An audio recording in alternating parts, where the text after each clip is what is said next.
What's going on, NinBuzz community? Welcome back for another week of Community Choice. I'm your host, RedFalconGames, and last week I asked you guys which your favorite boss from The Legend of Zelda was, and in this week we have the top 5 countdown as always, so let's go ahead and get into this one. In 5th place is Majora, the final boss from Majora's Mask, and this is going to have 8% of the votes. I'm going to try not to spoil too much in this entire episode of Community Choice and in general, but Majora plays a pretty huge role in this entire game, as you could probably assume. It's a very, very weird, I guess, final boss. Definitely something different. It's got multiple forms: the Majora's Mask, Majora's Incarnation, Majora's Wrath. And it's very, very interesting and a just strange way of completing the game, but it's definitely liked by many, and I'm sure that's why Majora made it on the list. In 4th place is another final boss, Ganondorf, specifically from The Legend of Zelda: The Wind Waker. Now, I didn't want to put Ganondorf on the list as himself because he is the main antagonist in The Legend of Zelda, but a lot of you guys, which I should have mentioned before, specifically chose Ganondorf from a certain game, and I like that. So Ganondorf, the winner for Ganondorf was Wind Waker. And this was very interesting because Ganondorf is shown as the main antagonist in The Legend of Zelda Wind Waker, and capturing Link's sister Tetra as well as Zelda too. So he also had a very interesting final boss battle. He had a puppet version of himself, and then he came out at the end with against Link and Zelda, drawing those dual swords. Very exciting. Once again, another different final boss there. I'm not going to spoil too much there, so that's Ganondorf in 4th place. In 3rd place is Kalactos with 17% of the votes. This is a very strange-looking boss as well. This one has 6 arms. It's got, I believe, 4 regular hands that will be used as fists, and then axes. I don't know, I haven't played the Skyward Sword. This is from Skyward Sword, and he is in the Ancient Cistern dungeon, which is the 4th dungeon in Skyward Sword, I believe. And he's got definitely a unique playstyle for the boss. You have to use the whip to get around him and knock off his pillars, and it's very strange how he's built.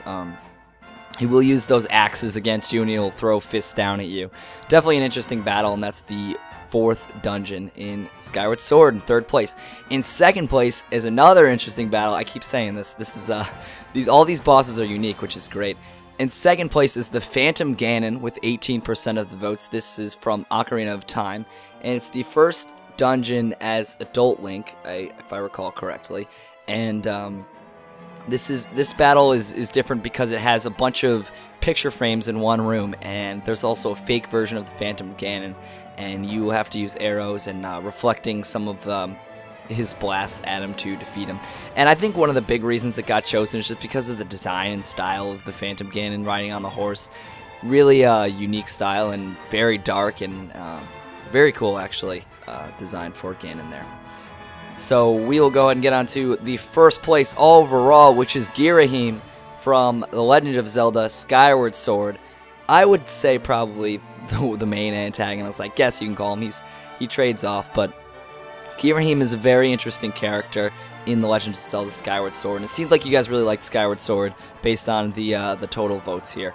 He seems like he starts off in the game like not too much of a problem, but after a while he becomes a pretty huge boss and antagonist in the game, and he's always after Zelda, so you have to make sure he doesn't get her.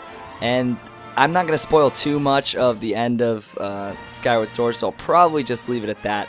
Girahim is a very interesting character, the Lord of the Demons, and definitely someone that made Skyward Sword a better game for sure.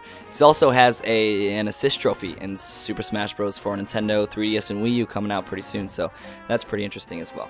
So those are the top 5 Zelda bosses from the NinBuzz community. Now we're going to go ahead and get on to next week's question, which is a little bit different from anything we've done here on Community Choice. It's going to be, which is your favorite Mario Kart 8 card combination? Obviously, there are 3 elements to putting together a cart in Mario Kart 8, which is the glider, the wheels, and the cart. And what I'm going to do is take your favorite cart combinations. You can list more than one if you want, and put them in a top 5 not by part, but overall. So the number one most voted might be a wheel. It might be a cart. The second most voted might be a glider. So it will be pretty interesting to see what the top 5 comes out to be, because it could be any one of the 3. So I'm looking forward to that. I'm RedFalconGames. Thank you guys so much for watching this video. If you want to see more, you can come to my personal Let's Play channel with the link in the description. Other than that, give this video a thumbs up if you enjoyed it, and don't forget to comment below your Mario Kart 8 cart combination. Once again, I'm RedFalconGames. I hope you guys have an awesome week, and I'll see you next time on Community Choice.